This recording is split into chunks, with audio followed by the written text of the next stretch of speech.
Et bonsoir à tous, bienvenue dans cette émission de la BDR TV, le débrief film. On est en bout de course, pour moi en bout de semaine. Je suis mort, ça va Raven? Ça va, bah quoi, il est jeudi là. Commencez pas avec oui, il est jeudi. Dans leur réalité, voilà, moi je suis une réalité complètement à part. Bonsoir à tous, bienvenue sur cette émission de la BDR TV. Les débriefs films, on ne les présente plus, mais on les présente encore quand même. Parce que bon, donc les débriefs films, c'est des films qui sont vus par Raven et par moi pour pouvoir être ensuite critiqués. Donc l'enfant chéri du cinéma qui a choisi un film.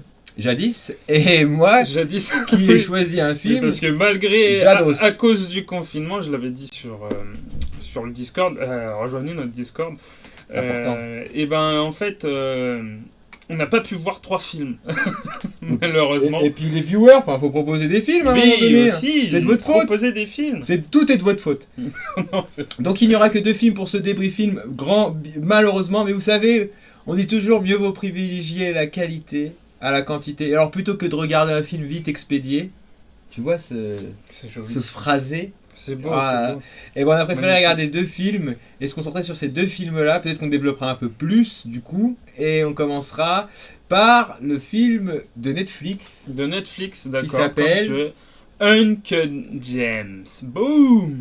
Uncut Gems. Alors je laisse Raven nous présenter la fiche technique du film. Bien sûr, on va ajouter la petite musique de fond derrière. Donc la musique, c'est la musique de Uncut Gems. Alors si je me souviens bien, par Daniel Lopatin. Uncut Gems, sorti en 2020, donc cette année sur Netflix, réalisé par les frères Safdie, qui ont alors je crois que c'est leur 3e film, et ils avaient sorti le premier, je me souviens plus comment il s'appelle, New York... Unité spéciale. Non, New York I Love quelque chose. Un truc comme ça, et ils ont surtout réalisé, moi c'est comme ça que je les ai connus, Good Time avec Robert Pattinson qui est excellent. C'est au scénario, on les retrouve au scénario aussi il y a Roland Bronstein qui a collaboré avec eux sur tous leurs films à vrai dire, et puis je crois qu'il avait réalisé un film mais qui est pas très notable. En acteur, il y a Adam Sandler, donc qui a joué, on le présente plus, un grand humoriste américain. Il a joué dans Pixel, il a aussi fait le rôle de Dracula dans les dessins animés Hotel Transylvania. Mi-temps ou mi-tard, où on pourrait citer énormément de films, à vrai dire, j'ai pas fait toute la liste, mais il y en a énormément. Il y a Julia Fox, dont c'est l'un des premiers rôles, elle a joué ensuite dans des séries et tout ça, et je crois dans des courts-métrages avant, mais c'est pas une actrice très très connue. Il y a Idina Menzel qui joue en fait Elsa dans La Reine des Neiges en VO tout simplement. D'accord. Et qui a joué dans la série Glee. Il y a Leigh Lakeith Stanfield que j'aime beaucoup, qui a joué dans un film qui s'appelle Sorry to Bother You, que je vous conseille de regarder. Alors je sais pas s'il est sur les plateformes, je l'ai pas trouvé, mais si vous pouvez le voir, regardez-le. Il a aussi joué dans le film À couteau tiré avec une pléthore d'acteurs réalisé par le réalisateur de La Planète des Singes, le dernier de la trilogie là, comment il s'appelait, Reboot je crois. Alors le nom je m'en souviens plus à vrai dire du réalisateur, mais bon c'est un très bon film.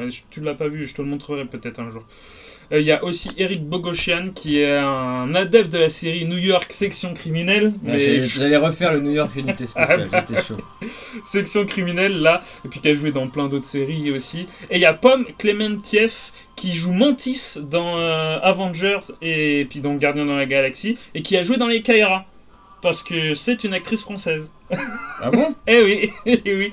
Elle jouait dans les Kaira et puis pas mal de films français au début, puis elle a percé internationalement et elle a joué dans la Uncut Gems et joue Mantis dans les Avengers et les Gardiens de la Galaxie. Et le film est sorti aux États-Unis et direct sur Netflix. Enfin, c'est Netflix qui a racheté le film en France. Alors, ce film raconte l'histoire. J'ai oublié comment il s'appelait, moi. J'allais dire Adam Sandler, mais c'est pas son nom. Howard Ratner. Alors, il raconte l'histoire de Howard. Howard qui est un bijoutier. C'est un bijoutier. Ouais. Il tient une boutique de bijoux. Ouais. Il tient une boutique de bijoux aux États-Unis. Alors, je sais plus si je crois que c'est New York. C'est en plein New York, ouais. C'est à New York. Et ce film, il y a plein d'acteurs connus. Hein. Là, celui qu'on vient de voir, on l'a pas cité dans le casting, mais il est connu. Non, et puis il y a même des... Là c'est un réel sportif qui joue. Il y a pas mal de petites stars aussi. Il y a The Weeknd qui joue. On les a pas cités, mais bon, il y a pas mal de petits trucs, de petits clins d'œil et tout là dedans. Il y a plein de gens cotés et connus, et en fait, vous suivez la longue journée, ou les 2 longues journées, je crois que ça se passe sur 2 jours. C'est 2 ou 3 jours, ouais. 2 ou 3 jours de ce vendeur de bijoux qui vit à 300 à l'heure. Alors le film, est-ce qu'il a réellement une histoire ? En fait, il se focalise uniquement sur le vécu de ce gars qui oscille. Alors c'est pas un magouilleur, mais presque. Alors on le suit dans plusieurs aspects de sa vie, dans l'aspect qu'il a avec sa maîtresse, avec sa femme, avec ses enfants, avec sa famille, avec ses employés, avec le monde du show business, il connaît des gens dans le milieu, et le rythme du film est très soutenu. Et si vous voulez savoir ce qui se passe dans le film, il se passe rien. C'est-à-dire que c'est pas un film, il y a un enjeu dans le film. Il se passe des trucs, ouais, mais... autour d'une gemme. Ouais, c'est ça, autour d'une gemme, mais c'est tourné comme un film d'action, mais c'est en fait juste 2 ou 3 jours, je me souviens plus, d'un bijoutier, en fait. C'est ça, 2 ou 3 jours d'un bijoutier. La vie d'un mec, quoi. La vie d'un gars... il est tout le temps il négocie H24. Ouais, tout le temps. Il négocie avec tout et tout le monde. Et il est pris de tous les côtés, c'est-à-dire qu'il doit de l'oseille à des gens, il va voir d'autres bijoutiers pour faire des bails avec eux, il fait que ça. En fait, il fait que ça. Et là où il est intéressant le film, c'est que quand vous le regardez, à un moment donné, il va être confronté à quelqu'un qui va lui ramener une gemme. Et tout l'enjeu du film va être de savoir pour ce bijoutier combien vaut cette gemme.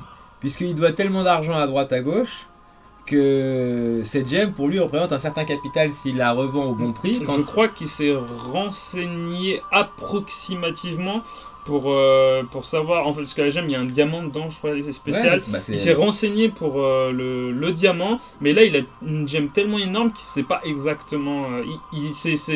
c'est une hypothèse, selon lui, le prix, mais il ne le connaît pas vraiment. C'est-à-dire qu'il y a un enjeu autour du prix, et même pas que le prix, parce qu'il va à un moment donné se défaire de cet objet. Donc c'est un objet qu'il commande, qu'il reçoit et qu'il montre à un de ses amis qui lui-même va le montrer à un potentiel acheteur. Oui, parce qu'ils ont tout un réseau, en fait. Ouais, pour se refiler des bons bijoux, de mecs des montres. Qui vendent, d'autres bijoutiers, tout ça. Voilà, les prix qui sont annoncés dedans sont juste faramineux. Hein. C'est toujours à coût de 20 ou 30 000 $. T'as l'impression qu'ils s'échangent des 10-20 balles. Quand ils font, ouais, tu me dois tant et tout, tu fais, ah ouais. Tu me dois 16 000, tu me dois 30 000, mais il vous dit... Moi, il y a un gars qui me dit, tu me dois 30 000 balles. Franchement, je transpire, quoi. Si je dois vraiment 30 000 € à quelqu'un, je suis pas bien. Eux, c'est limite si, ouais, je te dois 50 balles.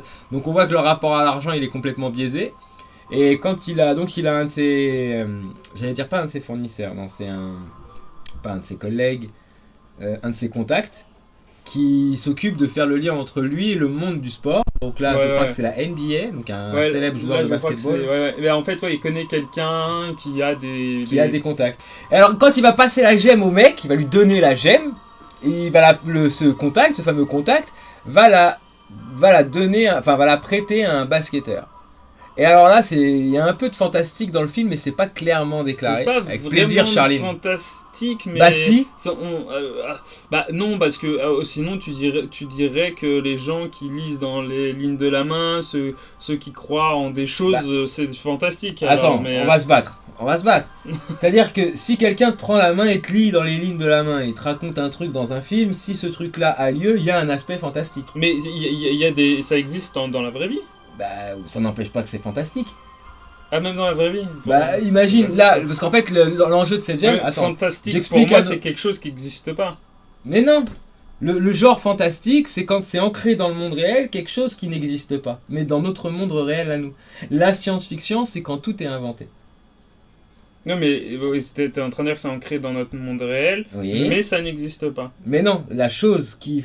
Notre monde. Par exemple, tu vois, je vais te donner un exemple. Peter Jackson, c'est un mauvais exemple, et je sais pas pourquoi celui-là il m'est venu à l'idée, mais Peter Jackson, par exemple, c'est un gars, il vit chez sa tata à New York, et il rencontre des centaures et des méduses à Times Square, tu vois, il n'y a pas de logique là-dedans. Pourtant, ça c'est un aspect fantastique, parce que c'est dans le monde réel, oui, mais là, et il se passe un truc, la gemme, parce qu'il faut que j'explique l'enjeu, c'est-à-dire que le basketteur, quand il récupère la gemme, il prétend que cette gemme est porte-bonheur. Ouais, il lui porte chance. Donc il y a quelque chose de magique. Qui n'est pas clairement déclaré dans le film, attention, calme-toi, parce que ça tu ne le sais pas. Moi je trouve pas par contre.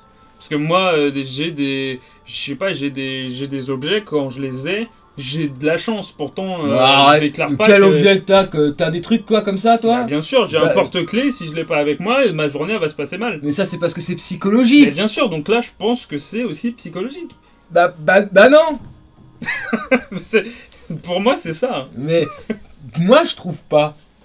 Parce que du coup, dans le film, je sais pas si ça joue sur la psychologie, parce que vu qu'il y a tout un enjeu autour de cette pierre, parce qu'on sait pas, elle est mystérieuse cette pierre. Oui, clairement. On sait qui la commande, on sait d'où elle vient, parce que dès le début du film, la scène d'ouverture du film, c'est la découverte de cette pierre. De cette gemme. Oui, puis le film s'ouvre sur un espèce de plan un peu abstrait, bizarre, et on découvre qu'en fait on sort de la gemme. Oui, voilà, et ben, de l'infiniment petit. Ouais. C'est ça qui est... ou alors on sort ou on zoome dessus. Non, on sort. Non, on sort. Après, le film se referme sur un zoom dans la En fait, gemme. voilà, on part de l'infiniment petit pour aller vers l'infiniment grand, et à la fin du film, sans développer, bien sûr, on partira de la situation où on est à l'infiniment petit. Ça se referme quand il y a un lien, voilà, c'est ça. L'ouverture du film, la fermeture du film. Donc là-dessus, il est bien monté. Mais justement, le fait qu'il y ait un réel enjeu, que le basketteur veut pas lui donner... Alors moi, je suis d'accord avec toi que c'est psychologique, mais... Comment t'expliques ? Oui, il y a une aura, oui. Il y a un truc qu'on veut faire quand même... Pour moi, c'est pas du fantastique, mais oui, il y a une aura de mystère autour de ça. Ouais. Dans ce film, à ce moment-là, on veut essayer de te faire douter. C'est-à-dire que l'enjeu de cette pierre, on sait pas combien elle vaut. Il y en a qui disent qu'elle vaut rien, il y en a qui disent qu'elle vaut beaucoup. Il y a un joueur de basket qui y attache une certaine importance. Donc le gars, il est tiré entre tous les côtés. Et toi, tu te dis, bah attends, mais le personnage principal de ce film, c'est la pierre, de toutes les manières. Ah bah oui. Tout tourne autour d'elle. Et je me suis même dit que, en fait, la pierre, en fait, l'histoire du film suit le personnage par rapport à la pierre. Il peut même y avoir un deuxième film avec cette même gemme-là qui va suivre un autre personnage, tu vois. Je trouve que ça pourrait concorder de ouf. Alors moi, je suis pas pour qu'il refasse un autre film. Alors, ouais, non, mais j'ai dit ça comme ça, mais je pense que ça pourrait marcher très Salut les The Mystery, bienvenue sur la BDR TV, ça nous fait plaisir de t'avoir parmi nous. Et là, nous parlons du film, donc, Uncut James, avec comme acteur principal Adam Sandler, qui joue Howard. Et je voulais rajouter là-dessus. Rajoute. Parce qu'en fait, Adam Sandler, il est connu pour être un acteur qui est chiant sur les tournages. Maintenant, il est, tu sais, c'est un peu le boss, on va dire, de la comédie et tout ça, et c'est un acteur qui pèse quoi aux États-Unis, et à chaque fois qu'il est sur un tournage, et puis souvent il est producteur, alors j'ai pas regardé s'il était producteur, mais ça m'étonnerait pas là, et il prend les commandes du film, et pour le diriger c'est super dur. Sur Hotel Transylvania, il a pris les commandes du film pour faire une refonte sur le scénario, tu vois, et les deux derniers films en ont souffert plutôt, et là en fait je trouve que c'est des jeunes réalisateurs qui ont fait 3 films, c'est leur 3e film, et sur ce film-là, bah, ils arrivent à tenir Adam Sandler tout le long du film, et ça c'est assez ouf quoi. C'est signe de grands réalisateurs pour ma part de réussir à faire ça, alors que des gros réalisateurs derrière n'ont pas réussi à le maîtriser. L'histoire ne nous dit pas si le film a été demandé ou drivé à la base par... Est-ce qu'il n'a pas été taillé pour Adam Sandler ce film? Ouais, je pense que oui. Voilà, je pense que c'est en ça que tu le diriges bien. À vrai dire, on va rebondir sur ce que tu as dit. Les réalisateurs avaient taillé le dernier film Good Time pour Robert Pattinson, parce que c'est Robert Pattinson qui était venu les chercher. Et avec Good Time, ils ont eu un tel succès que bah, je pense que quand t'as des réalisateurs comme ça qu'on découvre qui sont super bons et qui viennent chercher un acteur, ou même ça se trouve je sais pas, c'est peut-être Adam Sandler qui est venu, tu vois, mais je trouve que dans le film, bah, Adam Sandler est impeccable quoi, il est génial. Le film est très bon. Alors il y a Easy Mystery qui dit: j'ai bien kiffé ce film, c'est son meilleur rôle pour moi vu que j'accroche pas trop à ses comédies habituelles. Ouais. À part Mi-temps ou Mi-tard où moi je l'ai surkiffé, j'ai jamais trop accroché à Adam Sandler. Il y a des films qui sont plutôt pas mal de lui, et même des films comédies cultes presque qui sont assez cool à vrai dire. Même ses derniers films sont pas mauvais. Il y a un dernier film qui est sorti sur Netflix où il joue un mec un peu simple d'esprit qui kiffe Halloween, tu vois, et il est pas mauvais hein. Adam Sandler n'est pas un mauvais acteur, il fait des trucs bien, mais vu qu'il est un peu mégalo, il veut contrôler tout, et des fois bah, ça fait des trucs mauvais, et là-dedans je trouve que ouais, comme il dit, je pense que c'est sûrement même le meilleur rôle de sa vie. Alors moi j'ai pas vu assez de films pour avoir ce, tu vois. J'ai pas tout vu. Oui, mais t'en as vu plus que moi. Donc Mi-temps au Mi-tard, c'est une reprise de Carton Rouge si je ne me trompe pas, et qui est lui-même une reprise d'un vieux film. Oui, complètement. Ouais. Mais quand on a vu Mi-temps au Mi-tard, faut recontextualiser. C'était quand même déjà d'une, parce que bon après je pense que le sujet de la crise raciale entre les blancs et les noirs aux États-Unis, elle date pas d'hier. Je pense depuis la ségrégation qu'il y a eu, la guerre de sécession, Buffalo Soldier de Bob Marley d'ailleurs parle de ça. c'est une thématique du coup qui était ancrée. Et il y avait quand même quelque chose de jouissif de voir des gardiens de prison un peu fachos se prendre une raclée par des... Ils ont réussi à le recontextualiser dans leur époque. Et c'est pas tant lui qui fait le film, parce qu'Adam Sandler il est presque accessoire. C'est plus Chris Rock et tous les prisonniers tous les autres, Nelly et toute la clique qui, de par leur personnalité... Et d'ailleurs on le débriefingera ce film. Mais là, dans Uncle James, donc en dehors du fait que cette gemme-là rythme la vie de Adam Sandler, il y a aussi sa vie de couple. Ouais. Alors sa vie amoureuse. Alors il a une maîtresse. Alors il est pété de thunes parce qu'il a une maîtresse. Alors il est pété de thunes, mais il est en galère. Et en fait, il est pété de thunes, mais il a plein de dettes. En fait, il vit à crédit. C'est ça. Et il a une maîtresse qui l'héberge, en fait, avec laquelle il travaille. Donc il y a tout un drama autour de lui et de sa maîtresse, mais il y a aussi tout un drama autour de lui, de sa femme et de ses enfants. Sa famille aussi autour de sa famille, puisqu'il faut savoir qu'il est de confession juive et qu'il y a aussi une thématique. Alors, bon, je sais, pour moi, avec du recul, je pense qu'on a voulu ancrer la chose dans le réel et qu'il doit y avoir des joailliers new-yorkais de confession juive. Et je pense que pour que le film soit en raccord, parce qu'il me semble que Adam Sandler aussi, dans sa vie privée, est de confession juive, crois, ouais. Il me semble. Et donc, les frères Safdie, je sais pas, mais je crois aussi. La thématique de la religion dans le film, alors attention, on fait pas de prosélytisme dans ce film-là, mais je pense que c'était pour accentuer la famille, puisqu'il faut savoir que la famille d'Adam Sandler rentre énormément en ligne de compte dans ces histoires de dettes, etc. Alors on va éviter tous les parallèles douteux qu'il pourrait y avoir par rapport à sa confession et l'argent. On n'est pas là pour ça à la BDR TV, on fait un constat sur le film, donc on vous invite à le regarder. Je pense qu'il joue un petit peu sur ce cliché-là, le film, quand même. Je sais pas s'il en joue. Moi je pense qu'il a voulu prendre une réalité, réalité. Non mais je pense que oui, t'as raison, il doit y avoir... moi je pense... C'est comme en France... À Anvers, ils étaient connus pour ça en Belgique. Hein. Ouais voilà, c'est comme en France où il y a des quartiers de certaines ethnies, je pense qu'à New York, il doit y avoir... Et ouais, mais ça fait partie du film, et je sais pas...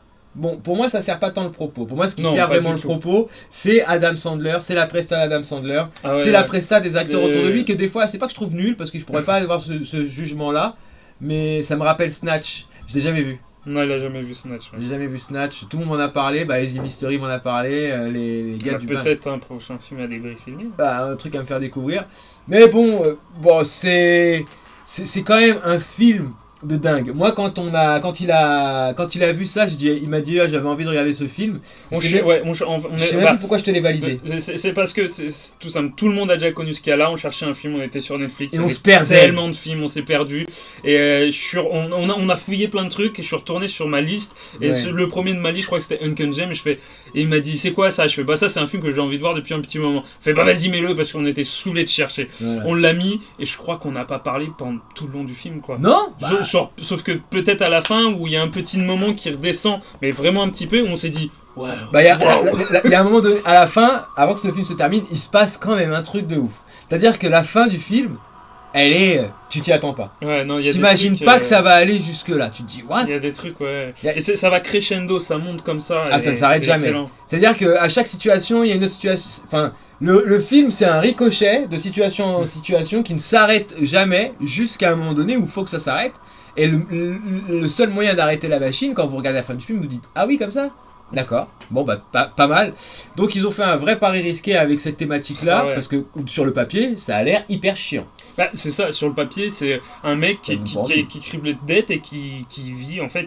à crédit même sur sa propre gemme, il vit à crédit sur elle en misant sur... Mais je pense qu'à vrai dire, des personnes comme ça doit exister. Ah c'est sûr. Obligé. C'est sûr. C'est obligé que quand il reçoit sa gemme, il a déjà dépensé l'argent qu'elle il a déjà vendu la gemme à quelqu'un et l'argent avec laquelle il n'a pas encore, il l'a déjà dépensé. C'est incroyable. Il y a tout un drama autour de ça et le film, il est dynamique de dingue. Donc la réal est vraiment propre. La réal, c'est comme un film d'action, sauf qu'il n'y a pas d'action, mais c'est filmé comme un film d'action. La caméra, quand il sort de sa boutique pour aller dans les rues, la caméra bouge et tout, il la suit comme si c'était un truc de ouf, comme si c'était une course-poursuite, alors qu'il marche juste vite dans les rues. Il va d'un point A à un point B. Je pense que en fait c'est pour montrer l'agitation de la ville, de sa vie et de sa ville, parce que déjà il a une vie comme ça parce qu'il vit dans une mégapole, tout simplement. Il vit à... Et d'ailleurs je me rappelle pas, mais on voit pas de drogue dans le film.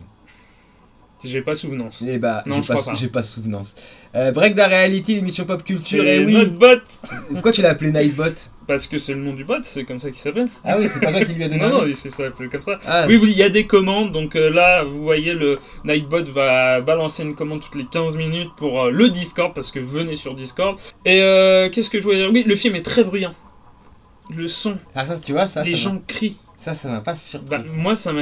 Enfin, c'est pas que ça m'a surpris, parce que je Je l'ai trouvais pas ça relevé. logique. En fait, parce que t'es dans une ville, ça va à fond, t'entends des gens parler, tout le temps quand ils sont dans la rue, c'est pas, t'as pas une musique qui prend le dessus. Alors, il y a des musiques déjà, elles sont assez fortes, mais elles prennent pas le dessus parce que t'entends toutes les personnes parler, t'entends les personnes passer, quand ils parlent à des gens, ils crient et tout, et c'est assez anxiogène, et ça te prend, en fait, ça t'agrippe et ça te prend dans tous les sens. Et j'ai trouvé ça assez ouf. Pour moi, c'était une réelle expérience qui représentait la vie super rapide dans une ville comme ça, d'un type Qui fait n'importe quoi. Alors, ouais, il fait n'importe quoi. J'ai adoré l'intro en mode promptologie pour expliquer que ce personnage est un trou du cul. Ouais. Alors j'ai pas voulu le dire au début parce que je m'en rappelais plus. J'allais pas sortir la fin, j'ai pas voulu le dire au début parce que je savais que c'est vrai que j'ai oublié, mais ouais, tout part d'une coloscopie. Oui, bien sûr. C'est un film vraiment à voir. Très sincèrement, on vous invite à jeter un coup Moi, d'œil. j'ai kiffé de ouf. Est-ce que on aurait quand même des réserves à émettre sur le film? Bah là, franchement, même si j'ai pris du recul sur le film, Bah moi aussi. et ben ça c'est allé plus en positif qu'en négatif. Et il y a quoi? Bah si vous aimez pas les trucs qui vont à fond et qui vous gueulent aux oreilles, qui vous agressent pratiquement, ce film n'est pas pour vous. Mais par contre, pour moi, c'était une réelle expérience de ouf. Et c'est dommage que je l'ai pas vu au cinéma. Je suis un peu déçu sur ça, mais j'ai kiffé de A à Z, quoi. Moi, j'aurais pas parlé d'expérience, mais je vais quand même lui mettre la note maximum. Alors la note maximum, c'est quand même pour ce qu'on qualifierait de chef-d'œuvre, tu vois. Bah pour moi, alors, Tu vois, je suis pas subjectif c'est parce là que ça me gêne. j'adore les frères Safdie, et Good Time était un excellent film que j'avais kiffé. Et je me suis dit, mais comment ils vont faire? Tu sais, c'est comme les jeunes réalisateurs qui sortent un film, leur premier film qui est excellent, et tu te dis, mais comment ils vont faire pour faire plus? Et là, bah, ils ont réussi pour moi à faire plus, et c'est incroyable. Et ouais, pour moi, ça frôle le chef-d'œuvre. Hein. Surtout, comme dit Easy, avec un Adam Sandler, quoi. C'est bonne surprise étonnant. pour du Adam Sandler, ce qu'il nous écrit. Ouais, mais c'est vrai que là, je serais malhonnête de lui mettre pas la note maximum parce que je vois rien qui me gêne dans le film. Ouais, voilà. En fait, je pense que ça va être par rapport au goût des gens. Ouais. S'ils aiment ce genre de film, moi, ni j'aime ni j'aime pas, je regarde pas ça, moi. Non, en plus, ouais, toi, tu regardes pas ce genre de film. Tu m'expliquais le film avant de me le montrer, je te c'est ça. clairement. Et je pense qu'il y a pas mal de gens, mais... Je t'aurais d'ailleurs tout de suite dit non. Et je suis pas antisémite, hein. Commencez pas à faire des raccourcis débiles. Non, mais après, je parle plus du fait que, tu sais, le film va vite, n'a pas beaucoup d'action, mais t'agresse quand même par rapport aux scènes qui se passent et aux sons et aux cris. J'ai pas été si agressé que ça, moi j'étais dedans. Je pense que tu t'en es pas rendu compte. Moi j'étais à côté de lui, parce que j'étais en train de lui dire vas-y, bon mon gars, donne de l'oseille. Tu t'en es pas rendu compte parce que t'étais dans le film, mais je pense que t'aurais réfléchi un peu de recul, tu te serais rendu compte que niveau audio, ils te mettent dedans, quoi. C'est une immersion de ouf. Et c'est ce que je te dis, c'est que je vais poucave à la lycra. Et c'est ce que je te dis, c'est que moi quand je suis dans un film, il y a des canaux qui se coupent. C'est ça, mais c'est bien en même temps. C'est tout le temps comme ça. C'est pour ça que je te dis, Raven, moi tu me dis, ouais, tu te rappelles pas de ça? Ou tu me dis, ah ouais, voilà, tu t'en rappelles plus. Je dis, ouais, mais des fois, moi c'est comme quand je regarde une série et c'est comme lorsque je lis un livre. Non, mais quand je suis dedans, je capte tous les détails et une fois que c'est terminé, il y a des trucs qui me marquent, mais je garde pas tout, tu vois. Après, il y a des trucs où moi c'est vrai que je prends un peu de recul par moment où je suis tellement en train de kiffer que dans ma tête elle me dit, mais pourquoi tu kiffes? Ah ouais, pourquoi tu kiffes? Je me suis jamais posé cette question. Et à un moment, je fais, mais c'est tellement bien, et je me dis, et mon cerveau il se met sur pause, il fait, mais pourquoi? Genre, sur ce film-là, ça me l'a fait. Je me suis étonné de kiffer, en fait. Ah non, je me pose jamais la question. Mais pourquoi tu kiffes? Mais ouais, c'est ça. Mais putain, c'est tellement ouf. Et après, je replonge dans le film, tu vois. Non, moi, je peux me faire la remarque, je dis, ah purée, ça c'est pas mal, mais jamais je m'auto-interroge, tu vois, sur un film, quand je le regarde. Je le fais pas sur tous les films. Dans mon cerveau, tu vois, quand je vois un truc que j'ai. Il y a des trucs qui peuvent me surprendre. De toute façon, on va en parler avec le film d'après qui n'est pas du même acabit, mais moi je lui mettrais un 5 sur 5. Moi pareil. Hein, donc il prend 5 sur 5. C'est un très très bon Uncut film. James que la BDR TV vous recommande. J'ai tapé dans les mains alors que j'aurais pas dû pour le micro, je suis vraiment désolé. Uncut James que la BDR TV vous recommande puisque c'est du grand Adam Sandler. C'est bien réalisé, c'est bien rythmé. L'histoire elle est pas terrible et pourtant ils arrivent à la rendre prenante. C'est ça qui est ouf. Mais oui, c'est parce qu'ils arrivent à trouver la formule pour te captiver. Ouais. Et là dans ce film là c'est exactement ça quoi en fait. Voilà. Donc bravo à vous les frères Safdie. Bravo à Adam Sandler. Vous nous donnez à voir un très bon film. Non, t'as raison, les Mystery, nul, oui. Je me suis auto-compris, mais du coup, ça peut paraître. Oui, c'est pas nul. Ça peut être mal interprété, et là, du coup, je comprendrais parce que j'ai aimé clairement une critique et un jugement de valeur sur une œuvre. Donc, quand moi je dis nul, je m'entends, mais c'est vrai qu'après, il faut que je choisisse mieux mes mots. Donc, c'est une méprise de ma part. Et merci à tous ceux et à toutes celles qui ont rejoint la BDR TV. On vous kiffe, on vous adore. N'hésitez jamais à casser des réalités. Oui, alors. Détective Pikachu, bonsoir. Velma Strange que je connais. Et si je crois que c'est la bonne personne. Velma Strange est une. Rappelle-toi, ce week-end, j'ai parlé du coup de cœur que j'avais sur TikTok, Red. Et il s'avère qu'une des modératrices qui m'accompagne s'appelle Sweet Strange. C'est bien moi. Voilà, j'en étais sûr. Merci. J'ai vu Velma Strange, j'ai voulu lui envoyer un message en lui disant. Are you Velma Strange?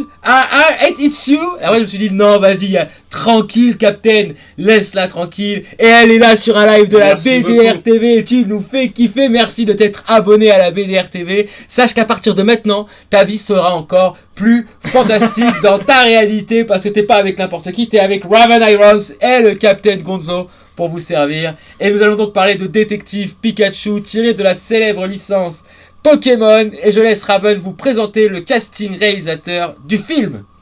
T'as vu cette intro que je t'ai fait? Génial. Excusez-moi, vous êtes sale jeune homme. Excusez-moi. Vas-y, présente. Vas-y. Alors oui, donc Détective Pikachu, sorti en 2019 au cinéma, réalisé par Rob Letterman, donc réalisateur du dessin animé Gang de requins et du film Chair de poule. Oh, le 1. Oui, le 1. MDR. Et bientôt, il va réaliser apparemment un film Beyond Good and Evil. Non. On verra ce que ça donne. Surtout pas. Alors moi j'avais bien aimé Chair de poule quand même. Toi t'avais détesté. Et moi le premier, je trouve que quand même, on essaye un petit truc, tu vois. Alors là je descends parce que voilà, ça c'est les gens qui ont bossé sur le scénario. Donc ça c'est d'après l'œuvre des gens qui ont créé Pokémon. Alors ça c'est les gens qui ont bossé sur le scénario. On retrouve le réalisateur et c'est sur l'idée de 2 personnes. Donc dès que j'ai vu toute cette liste là. Et que après avoir regardé le film, je me suis dit, je vais pas me renseigner sur ces gens-là. Si vous voulez aller le faire, allez-y, moi j'ai pas envie. Pourquoi? Parce que y a trop de gens et quand il y a plus de 4 personnes au scénario, je pense que tu sens qu'il y a un petit souci. Parce que déjà, pour le réalisateur, il y a eu, avant Rob Letterman, il y a eu 6 réalisateurs qui ont été approchés pour réaliser le film. Ah ouais, d'accord, donc ce film-là, ça a été un chemin de croix pour le réaliser. C'était un petit peu galère. Donc on va passer au casting. Donc c'est... Ah oui, je voulais dire, c'est produit par Warner, donc les grands Warner qu'on adore. Les papas de Bugs Bunny et de la licence Harry Potter. C'est aussi coproduit par la Toho. Ouais, Toho Animation, My Hero Academia. Et c'est produit... Oh, énormément de choses d'ailleurs. Et c'est aussi produit par Pokémon Company, qui sont aussi les producteurs, qui ont donné leur aval pour faire le film. C'est pas Game Freaks qui s'occupe de Pokémon? Il y a Game Freaks pour les jeux, je crois, et Pokémon Company pour tout ce qui est dessin animé, produits dérivés, tout ça. Voilà. Et ils ont collaboré, collaborer c'est un grand mot je pense, avec les concepteurs de la première série des jeux vidéo. My Hero Academia, Charline qui nous dit My Hero Academia, et oui, on a d'ailleurs débriefé le film numéro 2 que j'ai emmené voir, Raven est allé voir, et il est sur la chaîne YouTube. Il est sur la chaîne YouTube, découvre notre avis, découvrez nos avis sur les films que nous avons vus, parce que il y a une chaîne YouTube. Comment chaîne YouTube, attention. Non, la chaîne YouTube apparaît quand vous tapez point d'exclamation réseau avec bien sûr la bonne orthographe ZO. Alors donc le casting. Donc, c'est avec Justice Smith et non, ce n'est pas un enfant de Will Smith. Ah bon? Et non. J'y ai cru aussi, mais non. Non. Il a joué dans Jurassic World et dans la série The Get Down sur Netflix. Il y a Catherine Newton qui a joué dans Three Billboards, un film peut-être que je le montrerai et qui est très très bon. Et elle a aussi joué dans une série qui s'appelle The Society qui est sortie sur Netflix. D'accord. Il y a le grand Bill Nighy. Le grand, il fait 1m73 frère. Oui mais c'est un très grand acteur plaisante, anglais. Blague pourrie. 1m73 c'est bien. Je sais pas, j'ai dit n'importe quoi. C'est ma taille, parle bien. Donc il a joué dans Underworld. Alors je cite les derniers films à peu près, même si Underworld date un petit petit peu. Et Golem, un film qui est sur Netflix, et j'ai eu la chance de voir au cinéma. Ouais, mais je l'ai vu au cinéma, il est plutôt bon, et peut-être qu'on le fera un jour. Il y a Ken Watanabe, alors c'est un acteur japonais qui s'est, on va dire, expatrié aux États-Unis, qui a plutôt bien marché. Il a joué dans Inception et dans les derniers Godzilla. Je me rappelle de lui dans Godzilla. Voilà. Bon, après, il y a d'autres acteurs, et il y a la voix de Pikachu. Est-ce qu'on dit qui fait la voix de Pikachu ? Bah, c'est pas un secret en tous les cas. C'est pas un secret, donc je le dis alors. J'ai hésité, donc oui, c'est Ryan Reynolds qui joue. Oh, là on le voit pas. Voilà, Ryan Reynolds qui joue. Qui fait la voix de Pikachu en VO, hein, bien sûr. En VF, j'ai pas regardé, à vrai dire. Ken, une merveille d'acteur. Ken, oui, très très bon. Ouais. Il est très fort. Dans Godzilla, il est pas mal. D'ailleurs, dans le 2, je crois que le seul truc que t'as aimé, c'était lui. C'était lui et ils l'ont massacré, d'ailleurs, mais bon. Godzilla vs Kong, c'est pas impossible qu'il passe directement en streaming. Oui, j'ai vu ça, alors ça serait dommage. Je serais un peu triste, parce que moi, voir Godzilla et King Kong se taper sur grand écran, moi je les paye les 10 balles pour voir ça. Donc c'est adapté du jeu vidéo éponyme Détective Pikachu, sorti en 2016 sur 3DS. Alors, qu'est-ce que ça nous raconte ce film ? Est-ce que vous êtes prêts ? Bon, nous vivons donc dans un univers de Pokémon. Donc pour ceux qui ne connaissent pas Pokémon, Pokémon ça veut dire c'est la contraction de Pocket Monster et c'est tiré d'un jeu à succès qui est sorti dans les années fin 90, 96 je crois. Alors au Japon, en France ça a été beaucoup plus tard. 98 en France. Possible alors. Sûr et certain. Je me rappelle très bien puisque j'ai consommé du Pokémon et je sais absolument en quelle classe je rentrais quand j'ai consommé du Pokémon. Et donc ce jeu a eu un très grand succès qui dure encore aujourd'hui. Ah bah oui. Où le but, alors tout le monde connaît Pokémon, mais on rappelle qu'à la BDR TV, on fait cette émission pour absolument tout le monde.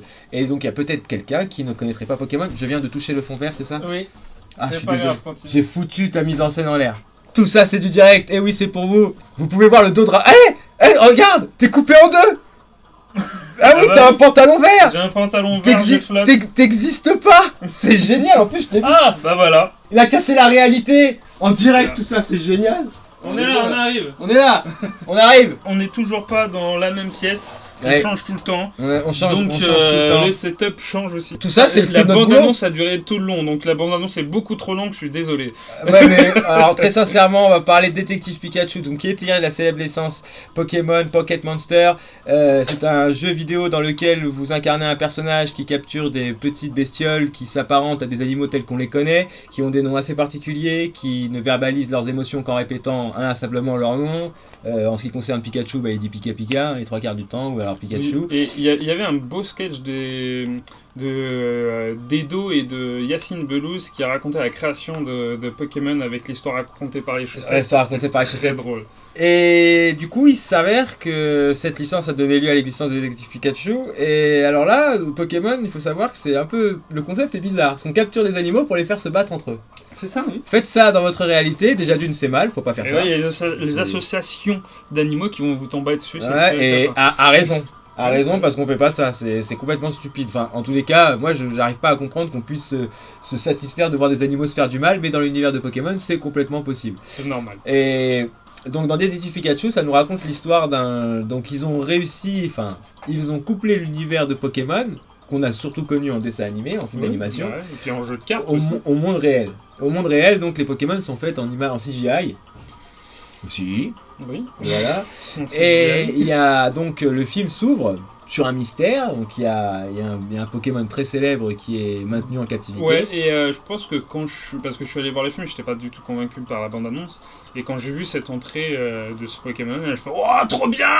Puis après je suis complètement redescendu. Mais pour ceux qui connaissent, cette entrée marche très bien. Pour ceux qui connaissent la licence, l'entrée du Pokémon en question est vraiment pas mal. Donc je crois que c'est le même début que le premier film. Le premier film. Oui, Pokémon. Ah, le film Pokémon d'animation. Ouais, mais moi je pense qu'il y a...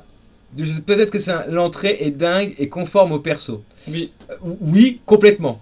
C'est-à-dire que quand le film commence, là, on se dit waouh. Alors moi je suis dedans. Alors faut savoir que comme il l'a dit, j'ai vu le film deux fois. Enfin, en deux parties. en deux visionnages.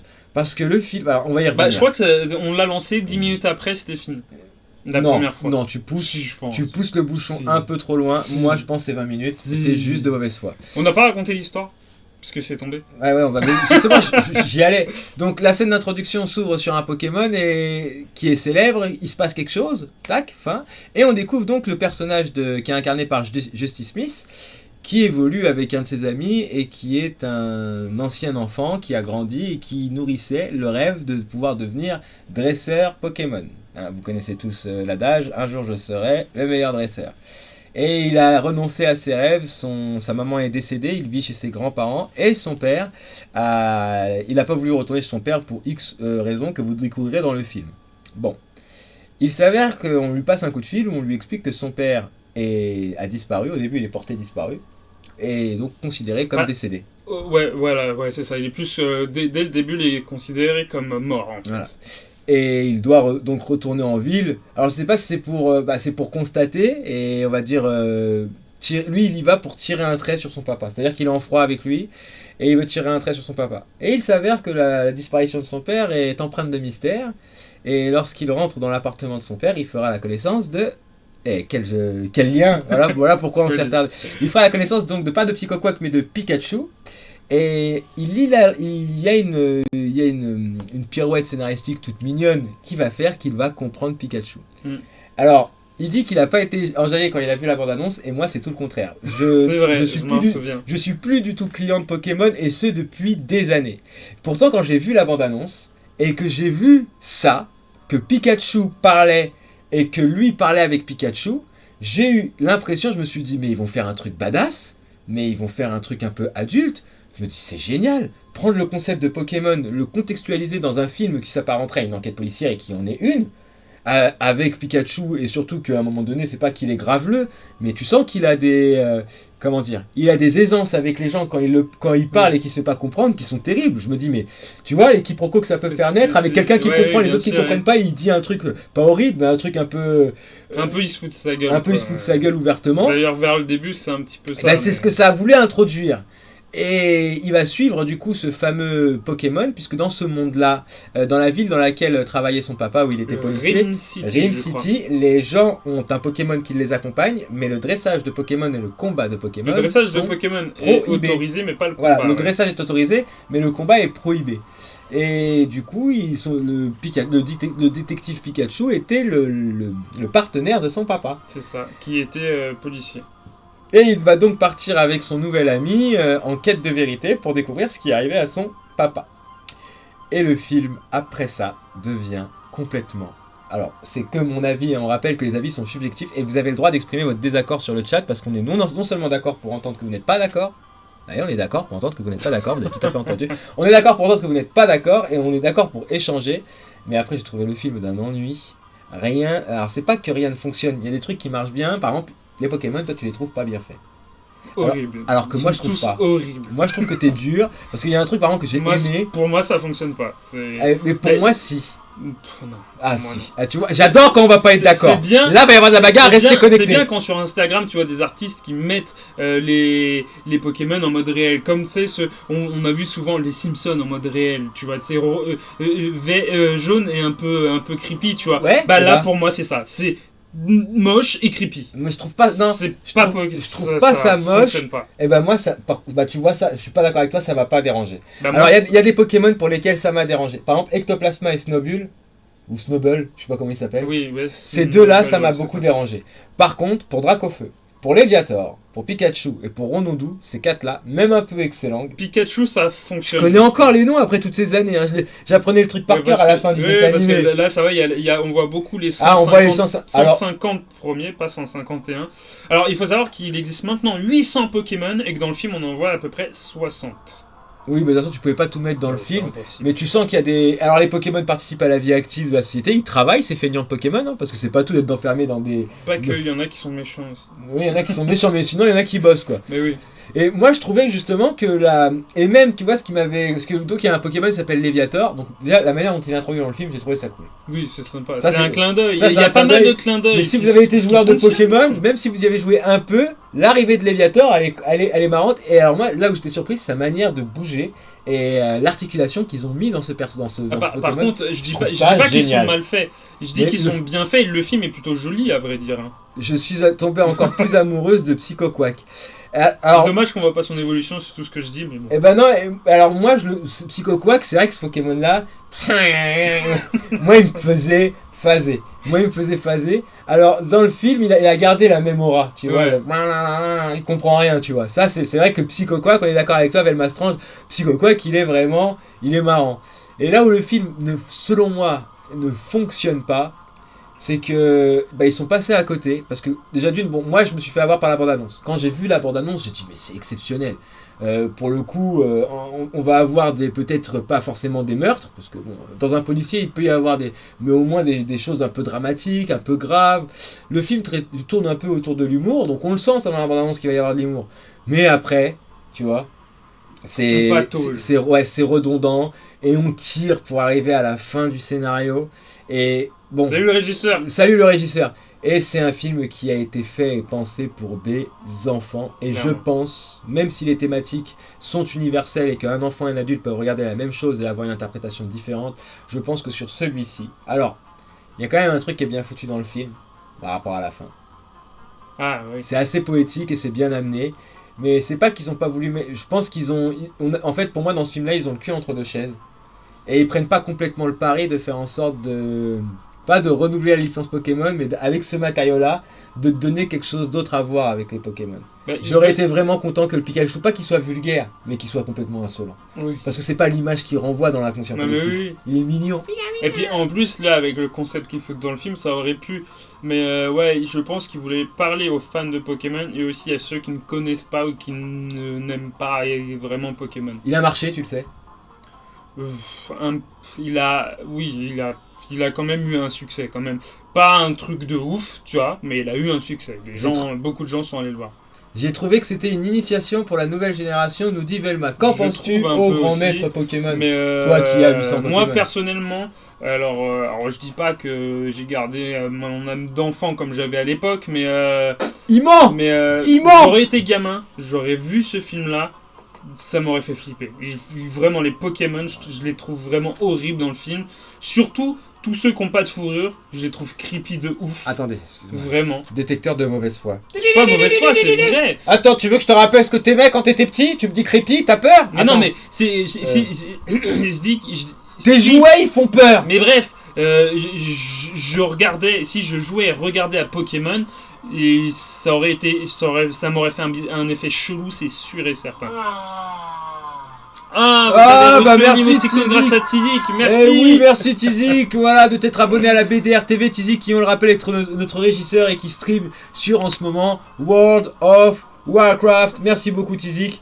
Alors, moi j'attaquerai pas le film là-dessus, enfin j'attaquerai pas. Ah bah moi aussi, parce que à chaque fois que je voyais un Pokémon que je kiffais dans le film, et parce que j'étais à l'affût à regarder les Pokémon. Il est bien foutu. Et non, il est chelou, mais bizarre, il est chelou. Ah, moi je trouve pas. Bah moi, Dracofeu il est trop bizarre. Alors, pour moi c'est pas Dracofeu. Pour moi c'est l'un des plus géniaux. Ah, je trouve pas. Pour moi c'est l'un des plus géniaux. Pour moi c'est un dragon dans un film, c'est tout. Il y a un moment culminant dans le film. Vous avez forcément, même si dans cette ville les combats de Pokémon sont interdits, du coup on rentre dans le cadre où il y a des combats illégaux de Pokémon. Et mon fils de 5 ans avait des étoiles dans les yeux, il a sa peluche détective Pikachu depuis. Mais voilà, c'est Pikachu. Mais il a 5 Pikachu, oui, mais Pikachu, je trouve qu'il fonctionne très bien. Mais va faire une peluche à l'effigie du film de Dracofeu. Elle va être chelou. Mais Dracofeu, mais c'est ça que j'ai aimé, c'est que le Dracofeu, il est à l'image du gars qui le dresse. Et oui, même dans le dessin animé, c'est ça. L'aspect un peu ils ont voulu donner un aspect réaliste au Pokémon et je trouve que ça fonctionne pas. Pourquoi on a gueulé sur Sonic à la première bande-annonce? Parce qu'ils ont voulu donner un aspect réaliste à Sonic, ça fonctionnait pas. Ils l'ont rendu plus cartoon, ça fonctionnait. Le Sonic dans le film, il est 1000 fois plus beau que tous les Pokémon qu'il y a dedans. Je suis pas du tout d'accord avec toi. En quoi les Pokémon? C'est mon point de vue. Bah oui, j'ai pas dit. On veut des logos, ça arrive. J'ai pas dit que t'avais tort. J'ai dit je suis pas d'accord avec toi parce que moi je trouve que les Pokémon, même Dracofeu, moi je trouve qu'ils respectent le cahier des charges des Pokémon. Pour moi ils ont pas essayé de les rendre plus réalistes. Hein. Alors là, si Dracofeu il a des écailles. Peut-être dans le dessin animé tu le vois pas avec des écailles. La première version de Sonic, quand il parle de l'humanisation de Sonic, il parle de la première version de Sonic. Ouais. Et même moi j'ai transpiré quand je l'ai vu. Le film d'ailleurs on l'a débriefilmé. Pareil, c'est exceptionnel, tu vois, plus on va faire de débriefilm, plus on pourra dire ces films-là ont été débriefilmés sur notre chaîne YouTube, vous pouvez retrouver les replays. D'ailleurs ce film-là ressemble un peu à Sonic. Mais oui. Il est mieux construit que Sonic, celui-là. Et moi, il y a des trucs qui m'ont fait kiffer, et clairement. Il y a moins de carences. Il y a des trucs que j'ai aimés, mais moi, les Pokémon, j'y arrive pas. C'est un blocage. Alors moi, je pense que ça m'a bloqué tout le long du film. Alors je dis, t'as raison de le penser, hein. Et moi, je pense que c'est vraiment une affaire personnelle. Je pense que t'aimes tellement cette licence. Moi, j'ai que peut-être l'exigence que tu voulais, si on a adapté ça comme ça, t'aurais peut-être voulu que ça ressemble à autre chose. Mais est-ce que ça aurait pas été trop lisse de faire en sorte qu'il ressemble au manga? Pour moi, faire un film live de Pokémon, c'est impossible. On peut pas. Il y a des trucs qu'on peut pas adapter. Sonic, c'est pareil, c'est pas possible. Et pourtant, le personnage de Sonic, il est pas si dégueulasse que ça. Non, il est pas dégueulasse, mais ça fonctionne. Mais le mettre dans un univers réel n'est pas crédible. Pourtant, regarde Sonic, on revient à Sonic vite fait, mais Sonic au début, c'était dans son monde, en image de synthèse. Génial. Ça fonctionnait trop bien. Là, Pokémon, c'est dans le réel, et on a même aucun repère par rapport à des choses qui existent dans le jeu. Ils ont créé une ville de toutes pièces, alors qui est belle, qui est plutôt bien faite, et que j'aime bien. Qui fait beaucoup penser au Japon, d'ailleurs. Ouais, c'est un petit peu normal. Et avec des morceaux de Londres aussi, parce que il y a des trucs anglais dedans, et c'est beau, j'aime bien l'ambiance et tout, mais les deux univers ne fonctionnent pas pour moi. Si tu reprends la trame du scénario du jeu vidéo, parce que les scénarios des films d'animation, enfin après les films, les films et séries. Les films sont quand même c'est à part, mais c'est quand même avec des dresseurs qui ont de la bouteille. Oui, c'est difficile de commencer un film Pokémon avec un dresseur qui commence et de rendre en un film le film intéressant, ou alors tu mets une ellipse et tu fais en sorte que ce petit que tu vois grandir avec la chasse aux Pokémon, et puis il vieillisse jamais dans Pokémon. Il a quel âge, Sacha? Ce chômeur, il a 40 ans, il est encore en train de courir dans les forêts. Les films Pokémon, ils arrivent en fait à faire, même si vous avez jamais vu les films avant, à refaire un départ pour que vous compreniez en fait les films. Et c'est plutôt bien. Tu choisis un des trois. Ouais, non, mais pas que ça. Ça te. T'as des badges. Ça te remet l'histoire de. Si t'as jamais regardé de film Pokémon, tu peux prendre n'importe quel film. Tu peux prendre le dernier, parce qu'il y a 22 films Pokémon. Tu peux reprendre le dernier. Et ben, tu comprendras l'histoire, tu comprendras l'univers, parce que c'est bien raconté, bien amené. Là. L'univers, tu comprends pas trop. Alors, il y a des bases du fait que, oui, non, il n'y a pas de combat, c'est un truc de paix entre les Pokémon et les humains, mais sinon, l'univers est un peu flou. En vrai, on dirait que c'est dans une bulle, en fait, temporelle, qui est caché quelque part et que les autres vivent normalement. C'est bizarre. Eh ben non, parce qu'à un moment donné dans le film, moi qui n'ai pas joué à Pokémon, mais ils disent Kanto, je crois. Oui, mais pareil, ça fait partie des références qu'il y a dans le film. Il y a quand même des références pour les fans de Pokémon, dont la célèbre chanson. Bon, le scénario classique, il y a quand même un truc à la fin du film qui est cool. Moi j'ai bien aimé. Ça va, ouais. Mais le film, moi je l'ai pas trouvé nul. En faisant ça, tu fais un clap de fin sur un film 2, 3, 4, même si ce film a marché. Parce que pour le coup, tu peux pas faire une fin comme ça en espérant pouvoir faire un film après. Je pense que Détective Pikachu, faut pas qu'ils en refassent. Peut-être un autre film Pokémon, pourquoi pas. Je sais pas. Parce que j'allais dire, je sais pas si j'irai le voir, mais... Il dit ça, il ira le voir. Mais si c'est toujours avec le même aspect des Pokémon... Je sais de base que je vais pas y arriver en fait. Mais ça c'est parce que tu réfléchis pendant que tu regardes le film. Non, le truc, j'aime pas l'aspect des Pokémon réellement. Mais après le film, le niveau réalisation, c'est pas un truc de ouf. Il y a des retournements de situation que tu vois arriver de loin, très loin. Ah bah, tout est téléphoné dans le film. Tout est téléphoné. Mais elle l'a dit, Velma Strange. C'est un petit peu, ouais. C'est un film pour les enfants. Oui, bien sûr, c'est pour les enfants. Purement pour les enfants. C'est pour que les enfants ils aient aussi le droit à leur petit policier. Pour les enfants, mais avec des scènes un peu pas hardcore, mais il y a la scène avec Monsieur Mime que je trouve qui est moi je la trouve géniale. Elle est géniale, c'est une des meilleures scènes du film. Ah, c'est vrai. Mais c'est limite pour les gamins quand même. C'est vrai que oui, mais regarde, parce que la violence du propos qu'ils font à Monsieur Mime, elle est suggérée. Elle est suggérée, justement. Tout est imaginaire, c'est pire dans la tête. Mais je sais pas, parce que... Est-ce que c'est pas un moyen détourné de permettre aux enfants de regarder un truc, et surtout que le comportement de Monsieur Mime, parce que ça se termine quand même par un gag, cette scène. Ouais. Donc ça se termine par un gag, et quand tu vois la fin, elle est vite, elle retombe vite dans la tension. Alors qu'au début, quand le personnage intervient sur Monsieur Mime, c'est drôle, et tu te dis, mais c'est dingue ça. Et c'est en mode référence film noir détective, tu vois. Donc ça, moi je pense que c'est plutôt réussi. Donc il est pas mauvais sur tout ce film. Moi je te dis, j'ai aimé l'ouverture du film, j'ai aimé la scène avec Monsieur Mime. Il y a la fin aussi, des parties dans la fin. Monsieur Mime, c'est un Pokémon qui fait du mime. Hein, ouais, wow. Oh là là. Mais arrête, toi tu critiques, ça se trouve un jour quelqu'un va regarder cette vidéo, il connaît pas Pokémon. Ouais, mais Monsieur Mime. Oui, mais ça, c'est Et pas en ça. plus, attention. Parce que toi, tu il te y est doutes Pikachu, c'était un rat qui balançait du il y tonnerre. est pas dans la version anglaise, mais à un moment, Pikachu s'énerve contre Monsieur Mime et il l'insulte. Et dans la version française, il dit con de Mime. Oui. Référence à la Cité de la Peur des nuls. Oui. Mais il n'y est pas dans la version anglaise. Mais c'est une référence que, pareil, enfin voilà quoi. Les dessins animés actuels visent les parents avec des blagues douteuses, les scènes plus hardcore touchent plus les adultes aussi au final. C'est vrai. Oui. Bah oui, parce que du coup, cette scène-là avec Monsieur Mime, bah regarde, on y est réceptif. Pourquoi ? Parce que oui, cette scène-là est plus adulte. Oui, Et bah, c'est peut-être, oui. et puis c'est Elle est peut-être ça. surtout bien faite. Elle est bien foutue. À un moment, la scène avec Monsieur Mime, c'est l'une de mes scènes préférées. Ah oui. Surtout que la connectivité entre le jeune homme et Pikachu, elle est pas tout le temps au top. Des fois, on veut trop la rendre mignonnette, enfin pas mignonnette, mais on veut, enfin c'est pour les enfants, c'est toujours pareil. En fait, des critiques que je pourrais émettre, c'est peut-être que moi, dans ma position d'adulte, je ne suis plus en mesure de pouvoir m'accaparer ce film pleinement comme pourrait le faire l'enfant de Selma qui a 5 ans. C'est peut-être ça en fait, est-ce qu'on pourrait appeler ça comme étant un défaut du film ? Bah oui, un peu quand même. Parce que ce serait...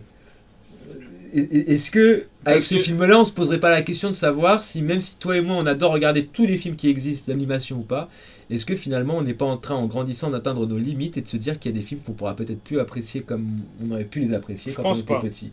Mais je pense que, comme tu dis, c'est des trucs de goût. Après, moi, il y a des trucs pour moi. Pourquoi je kiffe La Reine des Neiges ? Pourtant, La Reine des Neiges, je sais, c'est clairement pour les enfants. Hein. Il y a bah non. tout dedans pour les enfants. Disney, je crois que ça fait partie des meilleurs élèves qui peuvent te montrer une chose qui...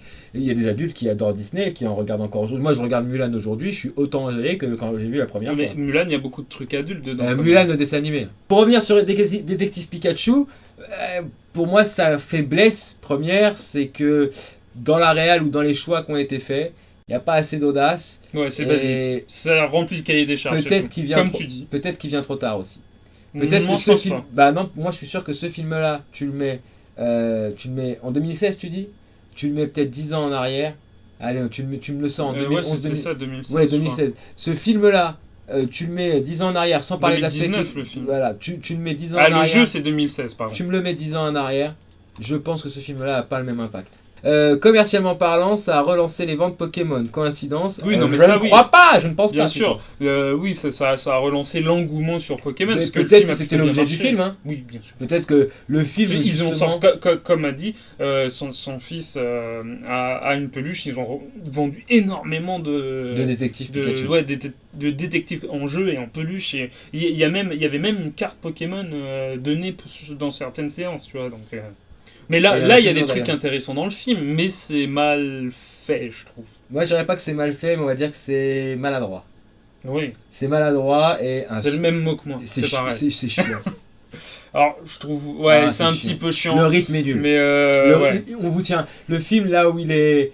Tu vois, le film, il te tient pas en... Il te tient pas... ça monte, ça va pas crescendo. Ça fait des montagnes russes ou avec des scènes, en fait, qui sont cool...